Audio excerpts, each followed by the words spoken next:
Hi, I'm Seamless, and today I'm going to show you how to make this sound.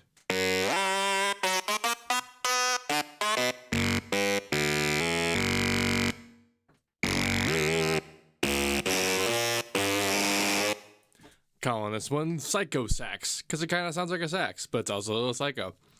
This was an experiment in seeing how far I could get with two basic oscillators just kind of oscillating themselves, a filter, and some distortion. And it just kind of happened to kind of turn out to sound like various brass and woodwind instruments. In particular, I was going for a kind of high-end lead, and it does kind of work that way. But as you notice when you play it down the whole all the various like octaves,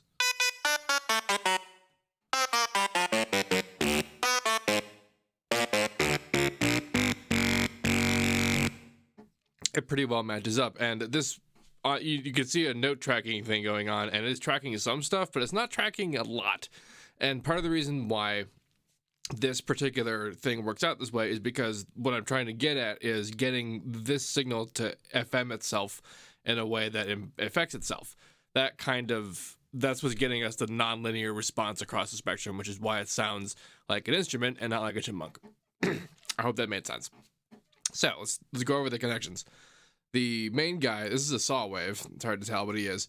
This is a sine wave, and the sine wave is FMing real FM into the saw wave. So I talk about phase modulation a lot with FM, and phase modulation is FM in the way that we're used to seeing it in FM8 and Citrus and things like that. But real FM is when you do what it sounds like it does, which is when you attach an LFO or but really fast to pitch. And that's this over here. This is the real regular pitch.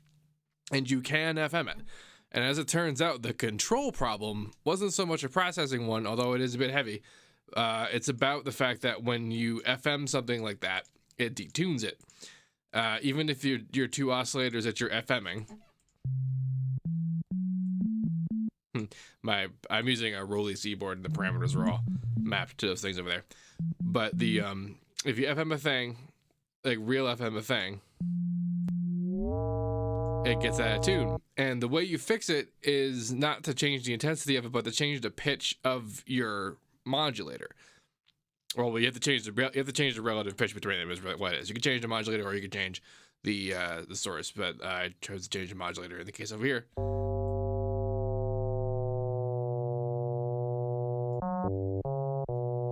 And there's an amount in the tuning to figure out what it is, but I mostly just earballed it like that. And this is how much FM I used and how far down I had to bring it before it was even again. And after that, I used a filter, and I FM'd the filter by the original source, which was pitched correctly. So this came out being the correct pitch. And now that it's aligned back up again, we can FM it by other like relevant pitches. Same thing with this. I FM'd the volume of the second operator, but we are using this operator to FM the first guy, but any amount of modulation, whatever you're doing, the intensity of it is determined by how loud it is. So if you're modulating how loud it is, then you're modulating how loudly it affects, how intensely the effect is on some other stuff. And that's what's making the fact that like when this gets higher or lower in pitch, the effect of the FM gets more or less intense. And that is the nonlinear motion. That is what makes it feel like an instrument. And this effect is compounded when this result is added together with the filter and then the distortion type. This is sine shaping distortion, so the louder particular things get, their multiplication is very intensely imparted onto the signal. This one, its output is modulating the beginning of the thing, and how loud the thing is like I just said, determines how loudly it affects the distortion. And then, but that's the distorted signal affecting it. So that again, more nonlinear relationship to things like the distortion. And this is what makes this kind of thing just so wonderful. I love it so much. This is why audio rate modulation is just my favorite. And also why analog hardware is credited for having much more organic results, because this is the sort of thing that you end up doing with it.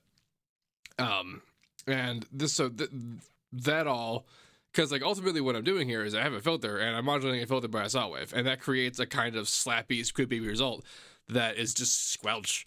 That's what that sounds like. And then the job is to make that feel any kind of instrumental, any kind of like sound worth having. And it means moving around its intensity and changing its width and all this stuff just per note and whatnot. And it also helps them using a keyboard right now. So part of the like that sound versus like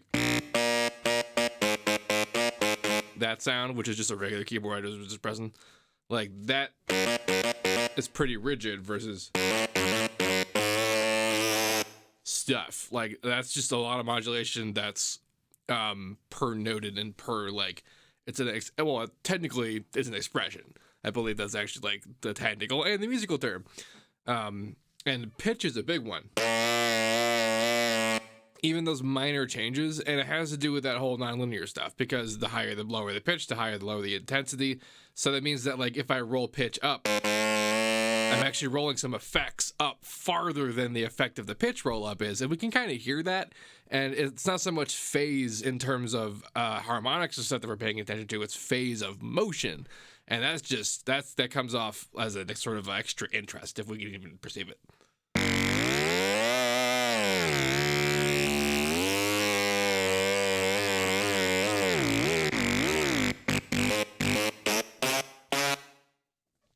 And so I have pressure on there too.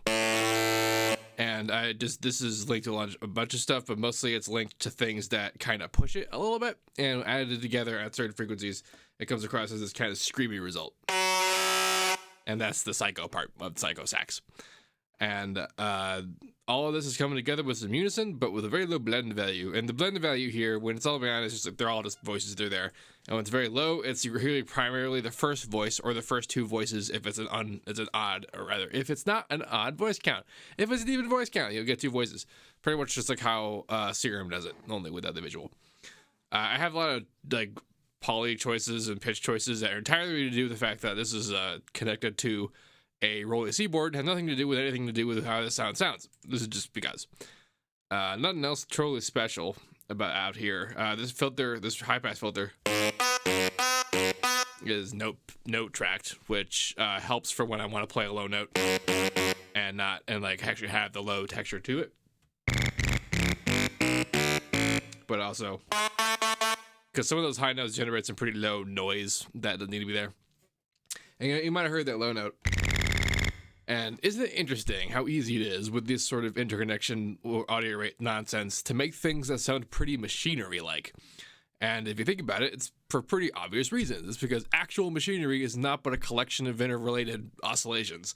And when stuff happens to it, it all moves together in waves. Yeah. Anyway, this is a self-contained faceplant.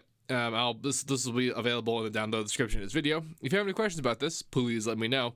Don't forget to like, comment, subscribe, and all that fun stuff. And as usual, have a nice day.